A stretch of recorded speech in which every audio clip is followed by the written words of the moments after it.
मैं तो कहता हूं कि सबसे पहले समाजवादी पार्टी में ही समाजवादी समान नागरिक प्रवक्ता लागू करवा दो। हर तीसरा प्रवक्ता मुसलमान है। अरे कौन से रिप्रेजेंटेशन से हो? हर दूसरे प्रवक्ता के बाद तीसरा प्रवक्ता मुसलमान, हर तीसरा प्रवक्ता मुसलमान। अरे पूरी की पूरी पार्टी मुसलमान चला रहे मुझे लग रहा है। शादी करिए, विवाह करिए, रीति रिवाज जो आपके हैं उनके साबित करिए, परिवार को सही रिप्रेजेंटेशन दीजिए, बच्चियों को जो उनका हक है वो दीजिए, और महिलाएं जिनको तलाक होता है उनको उनके तरीके से जो एक वास्को डिगामा साहब 2014 में गुजरात से आए थे, उन्होंने भारत की खोज की थी। महात्मा गांधी जी को भी वास्को डिगामा कह रहे हैं आप? सरदार वल्लभ भाई पटेल को वास्को डिगामा कह रहे हैं क्या आप? बात करना फिर ये एंटोनियो माइनो को क्या कहेंगे? कोलंबस। बात आगे बढ़ती तो शाहबुद्दीन ने कहा कि अरे भाई अशोक सिंघल जी, राम वहां पैदा हुए उसी जगह पे जो जगह आप बता रहे 2.77 एकड़ की, तो वहां कोई नर्स थी, कोई मिडवाइफ थी, कोई बर्थ सर्टिफिकेट जारी हुआ क्या राम का? बस इसी पेपर चल के फाइलें आइलें फेंक गई। चंद्रशेखर ने कहा भगाओ सबको। हिंदुस्तान के जिन सूबों के मुसलमानों ने सबसे ज्यादा जिन्ना को वोट दिया, मुस्लिम लीग को वोट दिया, 98% तक वोट गया, वो जब पाकिस्तान बना तो वो जानबूझकर पाकिस्तान नहीं गए। वो किस मंशा से यहाँ रुके? कोई तो एजेंडा होगा ना। मोहब्बत में तो नहीं रुके मेरी जान, मोहब्बत में रुके होते तो जिन्ना को वोट नहीं देते। क्यों रुके? इतिहास में बड़े कड़वे अध्याय हैं मुफ्ती साहब, उनको हर वक्त मत छेड़ो।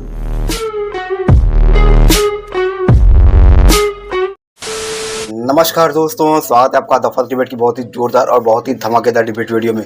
बीजेपी शासित कई राज्यों में यूसीसी लागू होने वाले हैं या उस पर बात काम चल रहा है या उस पर बात चल रही है। तो दोस्तों इन्हीं मुद्दे को लेकर डिबेट है।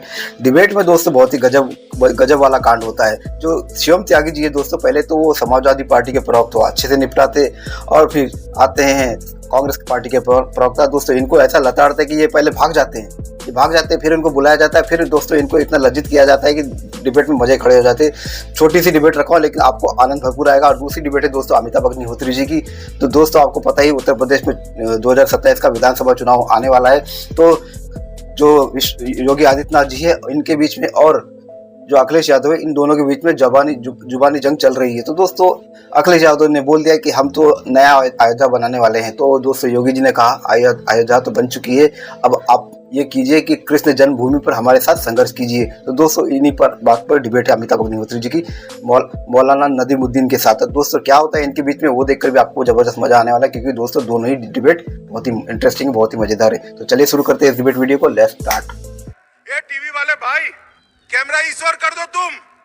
उत्तराखंड में, गोवा में पहले से है, गुजरात विधानसभा से पास हो गया, असम में भी पास हो गया है, पश्चिम बंगाल, एमपी, छत्तीसगढ़, राजस्थान, महाराष्ट्र में तैयारी है। आखिरी लेवल पर, आखिरी स्टेज में काम है। सब जगह एक चीज कॉमन है, बहु विवाह बंद होगा, तलाक में सबके लिए एक जैसा कानून होगा, बाल विवाह बंद होगा, गोद लेना सबके लिए एक जैसा नियम, उत्तराधिकार में लड़के लड़कियों को समान अधिकार। इस ड्राफ्ट पर आप सहमत हैं, हाँ या ना? एक लाइन का जवाब है।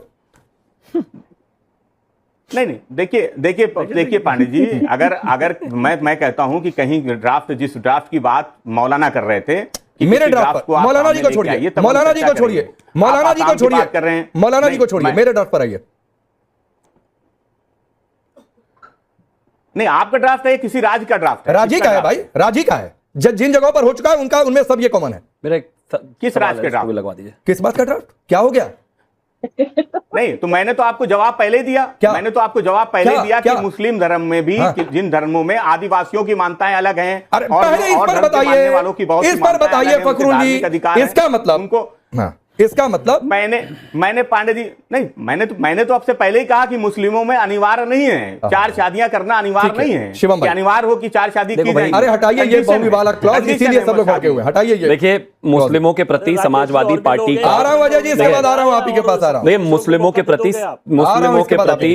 के प्रति समाजवादी पार्टी का कितना प्रेम है और ये मुसलमानों की पार्टी कैसे है, अंदाजा इस बात से लगा दीजिए। देश में तो समान नागरिक संहिता आ जाएगा। मैं तो कहता हूं कि सबसे पहले समाजवादी पार्टी में ही समाजवादी समान नागरिक प्रवक्ता लागू करवा दो। हर तीसरा प्रवक्ता मुसलमान है।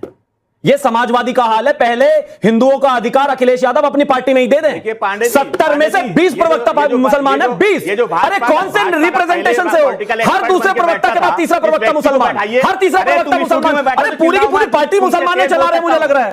ऊपर बैठने बीच में चिल्लाना नहीं है भाई। अखिलेश यादव ऊपर बैठे हैं और नीचे हर दूसरा आदमी मुसलमान है। बता दो नहीं है तो मना कर दो, हर दूसरा मना कर दो। हर तीसरा आदमी मुसलमान कैसे भाई? प्रवक्ता गुंडा। अरे ये तो यादवों को भी रिप्रेजेंटेशन नहीं मिल रहा यादव की पार्टी में। नहीं, ये गलत बात है भाई, चिल्लाना नहीं, ये गुंडागर्दी नहीं, गुंडागर्दी नहीं, ये समान नागरिक संहिता देश में बाद में आएगा, पहले समान नागरिक प्रवक्ता लागू करवाओ भाई, समाजवादी पार्टी ने, और हर तीसरा प्रवक्ता मुसलमान। जरा अजय जी को भी लाइए स्क्रीन पर। मैं नाराज हो गए, बताइए। नहीं देखो ना, अरे गरीबों का अधिकार है, लेकिन ये उनकी पार्टी का अधिकार है, किसको ये नहीं नहीं ये उनकी पार्टी का अधिकार है, ये उनकी पार्टी का अधिकार है, उनकी बताइए मुझे। नहीं, अरे सामने आके बात करो, मैं जवाब दूं। अरे गरीबों के बात को जवाब दूं। अगर शिवम त्यागी स्टूडियो में बावजूद इसके आपकी आवाज कहीं से कम तो नहीं जा रही है। प्लीज फखरुल जी प्लीज शिवम त्यागी नहीं। पांडे जी, अभी आप थोड़ी देर पहले आप कह रहे थे कि साहब हिंदुस्तान के 5 स्टेटों में यूसीसी लागू हो गया, 10 में लागू होने वाला है। भैया, कल के भविष्य के गर्त में क्या छिपा है ये तो किसी को भी नहीं पता था। अभी खाली एक स्टेट उत्तराखंड में लागू हुआ है, और गोवा में पुर्तगाल से एक वास्को डिगामा घूमता हुआ जो आया था समुद्री रास्ते, कालीकट में आया था केरला में, और वहीं से उसने आजकल काजीकोड़ी उसका नाम है, घूमा था। एक वास्को डिगामा साहब 2014 में गुजरात से आए थे, उन्होंने भारत की खोज की थी। और जब उन्होंने यूसीसी के कहा कि समान नागरिक संहिता को लागू करना है, अभी ना तो आसाम में लागू हुई है, काम चल रहा है, ना बंगाल में, काम तो सारे देश, बच्चा पैदा हुआ नहीं है। पांडे साहब, आपने नामकरण कर दिया कि अब सुनिए अजय, नहीं, महात्मा गांधी जी को भी वास्को डिगामा कह रहे हैं आप, सरदार वल्लभ भाई पटेल को भी वास्को डिगामा कह रहे हैं क्या फिर आप बात करना, फिर ये एंटोनियो माइनो को क्या कहेंगे, कोलंबस? बताइए भाई, बोले आप, वो कौन है? नहीं, वो कौन गालीबाज त्यागी, अगर भारत में गुजराती वास्को डिगामा है तो एंटोनियो माइनो कौन है फिर? ये गालीबाज त्यागी, ये गालीबाज कहां से हो गए? आप गालीबाजी पे आ गए। ये गालीबाज त्यागी, ये तो ना आप लोगों ने ये बंटा धार कर दिया। गॉडसे के समर्थक, ये एंटोनियो माइनो जी की पार्टी के जो ये प्रवक्ता है ना, ये बर्बाद करके छोड़ेंगे इस पार्टी को। ये आसाराम बापू के ये देखिए, बलात्कारी, आप इन्हें यूसीसी पे बुला कर लाए थे भाई, सुनो, पता नहीं कहां से तो पकड़ कर ले आते हैं, आप समझ में नहीं आता। अच्छा खासा आपके यहाँ सही लोग आते थे, अब ये देखिए। अच्छा, मैं आता हूं, ठीक नहीं है, एक मिनट शिवम त्यागी, यूसीसी पर सवाल पूछिए सीधा शिवम त्यागी, अजय वर्मा की बात पूरी हो जाए। अजय, मैंने इनको रोक दिया, अरे रोक दिया शिवम त्यागी को, बैठिए, रोक दिया। मैंने जो कोट किया था, अजय वर्मा को लाइए भाई पकड़ के, इतनी जल्दी क्यों उठ गए? एक लाइन की बातचीत थी तो शिवम त्यागी, एक समर्थन आपको मिल गया मौलाना साजिद रशीदी का, आप यूसीसी में बहुविवाह बंद कर दीजिए, मौलाना साजिद रशीदी को कोई दिक्कत नहीं है। नहीं, ऐसा नहीं है। मौलाना साजिद रशीदी जब यहां पर टीवी प्रोग्राम पर आए, मुझे अभी पता चला कि जब यहां टीवी प्रोग्राम पर आए थे तो इन्होंने कहा था कि ये विवाह वाले मामले में चाहते हैं कि वहां पर 4 शादियां लगातार होती रहे, इसीलिए समर्थन में बोले। लेकिन उसके बाद जैसे ही आपने इन्हें कैमरे से हटाया, इनके पास इनकी धर्मपत्नी यानी कि भाभी जी का फोन आया, उन्होंने डांटा और कहा कि रात को खाना नहीं मिलेगा, तो इनका स्टैंड बदल गया। कुल मिलाकर बात अच्छी है, ठीक बात है, मैं मानता हूं कि रहना भी ऐसा ही चाहिए इंसान को, नाराजगी नहीं है भाई। आप शादी करिए, विवाह करिए, रीति रिवाज जो आपके हैं उनके साबित करिए, परिवार को सही रिप्रेजेंटेशन दीजिए, बच्चियों को जो उनका हक है वो दीजिए, और महिलाएं जिनको तलाक होता है उनको उनके तरीके से जो कानूनी तौर पर मिलता है वो दे दीजिए, बस इतनी सी बात है। लेकिन सत्य ये है कि कुछ लोगों को दर्द और दुख किसी बात का है। बट मुझे अच्छा लगा कि साजिद रशीदी ने टीवी पर अपना स्टैंड बदला। ये आप सवाल करिएगा, अजय जी की बातचित नहीं हो पाई थी, अभी शिवम त्यागी आप बीच में नहीं आएंगे, अजय जी की बात पूरी हो जाए। बोलिए अजय जी। अभी आप कह रहे थे कि 4 विवाह है। पांडे जी, आप ये बताइए, हिंदुस्तान 145 करोड़ आबादी का देश है, जिसमें 14% मुसलमान है। अब कहते हैं ना मुस्लिमों में विवाह होने का है। मुझे 14 नाम बता दीजिए, आप अपने टीवी चैनल पर चाहे गूगल पढ़ लीजिए, 14 नाम बता दीजिए जिन्होंने 4 विवाह कर रखे हो 145। तो काहे विरोध? 14 नाम मैं तो कह रहा हूं, दे रहा हूं टास्क कि 14 नाम बता दीजिए। सीपी अजीत गुट तो आपके ही साथ हैं, वो भी कह रही है 4 शादी वाला होना चाहिए। अजय जी ने कहा कि इस देश में कोई ऐसे 14 नाम बताइए जहां पर जो है 4 शादियां की है। मैं बता देता हूं, शावेज, सलीम, सलमान, शमशेर, फरहान, मोबिन, कासिम, कमर, अमन, अरमान, अखलाक, अशफाक, अशरफ, अफरान। ये रही जी 14 नाम। बताओ और कितने बताऊं? 40 बता दूं। इन लोगों ने सबने 4 शादियां की हुई है। इनकी बीवियों के भी 4 नाम बताओ। अभी तो बीवियों, अभी कहा था इनके बताओ, बीवी, कल बच्चे, अब इनकी जनगणना ही ना कर दूं मैं। गजब बात हो गई भाई। चलिए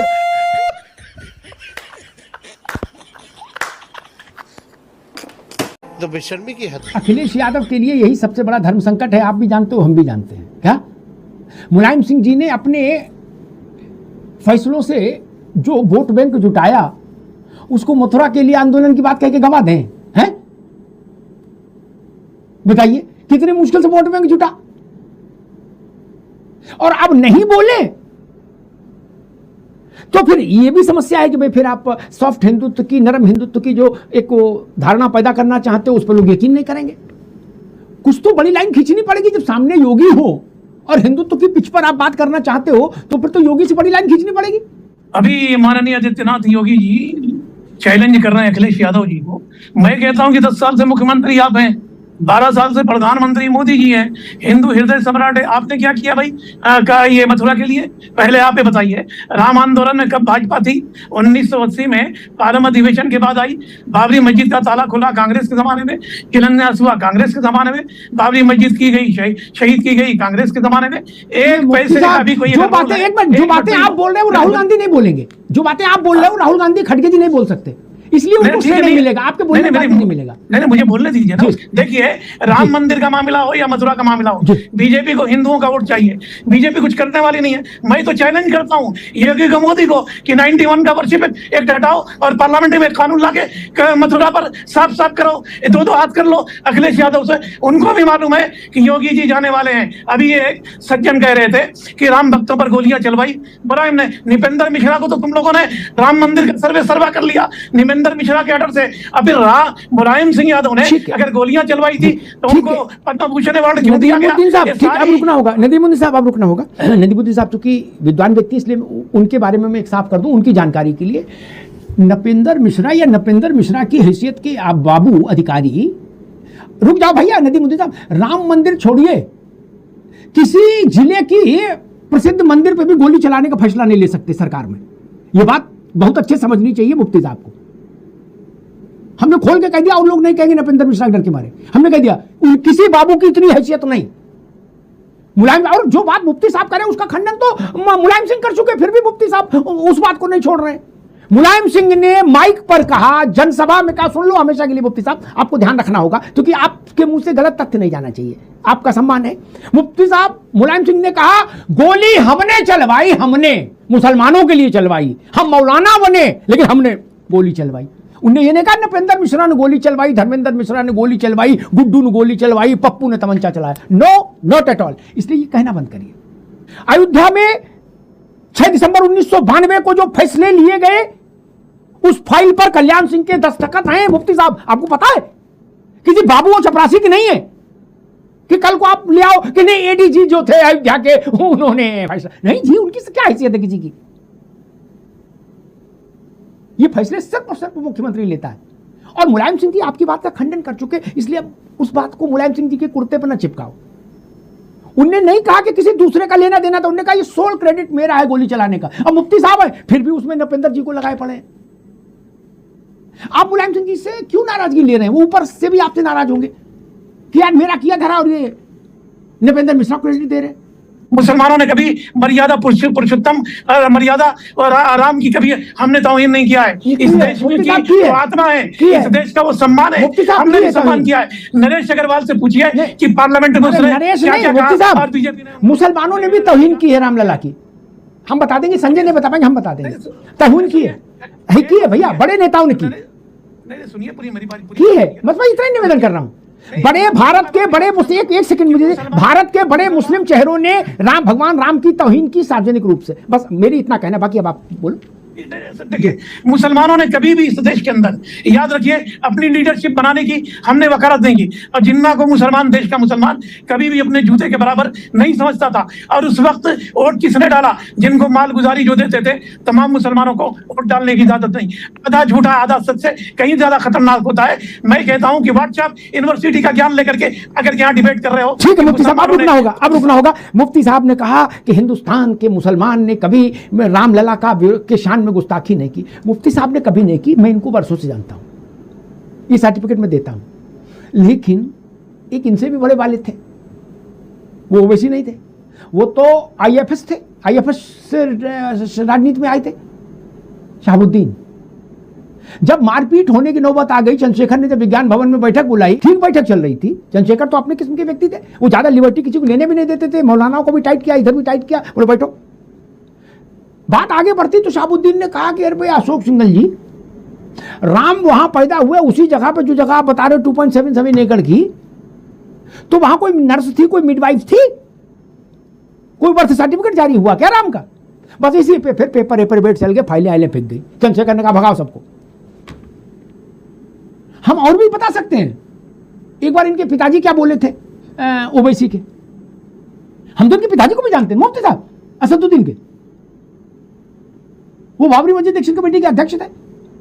आजम खान की क्या बोलते थे, मैं पूरा सिलसिला बता दूंगा, कि ये केवल मुफ्ती साहब भारत में ही हो सकता है कि बहुसंख्यक समाज का जो प्राण तत्व है उसको मुट्ठी भर लोग गाली दे जाएं और फिर भी राजनीति करते रहें, गाड़ियों में घूमते रहें और पुलिस फोर्स उनको सिक्योरिटी दे। मुफ्ती साहब ने कहा कि ये सब क्यों सुनने की जरूरत है, भाजपा कांग्रेस का सपा का मसला नहीं। मुफ्ती साहब ने कहा कि इस देश के मुसलमानों ने जिन्ना को जूती के बराबर नहीं माना, ये गलत कहा। इस देश के मुसलमानों ने विभाजन से पहले 90% वोट जिन्ना को दिया, 90%। जूता बना के रखा था इसलिए 90% वोट दिया था। आपने जिन्ना को सर की टोपी बनाया था, गोल टोपी जालीदार, जूता नहीं बनाया था मौलाना साहब। इतने इतिहास हमने भी पढ़ा, लेकिन आज तक मैं वो गणित नहीं समझ पाया। चौंकाने वाला तथ्य बता रहा हूं अशोक जी, हिंदुस्तान के जिन सूबों के मुसलमानों ने सबसे ज्यादा जिन्ना को वोट दिया, मुस्लिम लीग को वोट दिया, 98% तक वोट गया, वो जब पाकिस्तान बना तो वो जानबूझकर पाकिस्तान नहीं गए। वो किस मंशा से फिर यहां रुके? कोई तो एजेंडा होगा ना। मोहब्बत में तो नहीं रुके मेरी जान, मोहब्बत में रुके होते तो जिन्ना को वोट नहीं देते। क्यों रुके? इतिहास में बड़े कड़वे अध्याय हैं मुफ्ती साहब, उनको हर वक्त मत छेड़ो। फपोले हैं, उनको कहां बार बार कुरे दोगे, कष्ट होता है। ये सवाल पटेल ने पूछा था, मैं ही नहीं पूछ रहा। पटेल ने लोकसभा में इस बात को कहा था कि मैं समझना चाहता हूं जो लोग जिन्ना की पालकी उठाए घूम रहे थे वो अचानक से बदल कैसे गए ओवरनाइट, और बोले अब हम हिंदुस्तान में रहेंगे, कैसे, क्यों? इसका उत्तर जिन्ना के समय के एक पाकिस्तान के नेता ने दिया था मुफ्ती साहब अपनी पार्लियामेंट में। उसने कहा था हम पाकिस्तान भी बना लिया और इतने हम अपने बिरादर वहां छोड़ भी आए हैं हिंदुस्तान को डिस्टर्ब करने के लिए। ठीक ना? मोहब्बत का इसमें कोई लेना देना नहीं था। तो दोस्तों डिबेट हो गई खत्म, वीडियो हो गई पूरी। उम्मीद करता हूँ ये दोनों धमाकेदार डिबेट वीडियो आपको बहुत ही पसंद आई होगी। दोस्तों खासकर शिवम त्यागी जी की बात करो तो मुझे बहुत ही जबरदस्त, बहुत ही पसंद आई वो डिबेट। जब इसके पहले भी मैंने डिबेट डाली है, आप देखिए गरिमा सिंह के साथ, तो शिवम त्यागी ने किस तरह से दोस्तों पूरी तरह से बेअसर कर दिया था गरिमा सिंह जी को उनके ही खेल में। तो शिवम त्यागी जी तो है गजब, उन्होंने इस डिबेट में गजब ढा दिया। बात रही अमिताभ अग्निहोत्री जी की, तो दोस्तों इनका कोई जोड़ नहीं, इनका कोई तोड़ नहीं। तो दोस्तों उम्मीद करता हूँ ये दोनों धमाकेदार डिबेट वीडियो आपको बहुत पसंद आई होगी। खासकर ऐसी डिबेट वीडियो देखना आपको पसंद है तो फर्स्ट डिबेट के इस चैनल को आप सब्सक्राइब करते जरूर जाओगे। मिलता हूं मैं आपसे अगले वीडियो में, तब तक के लिए जय हिंद, वंदे मातरम।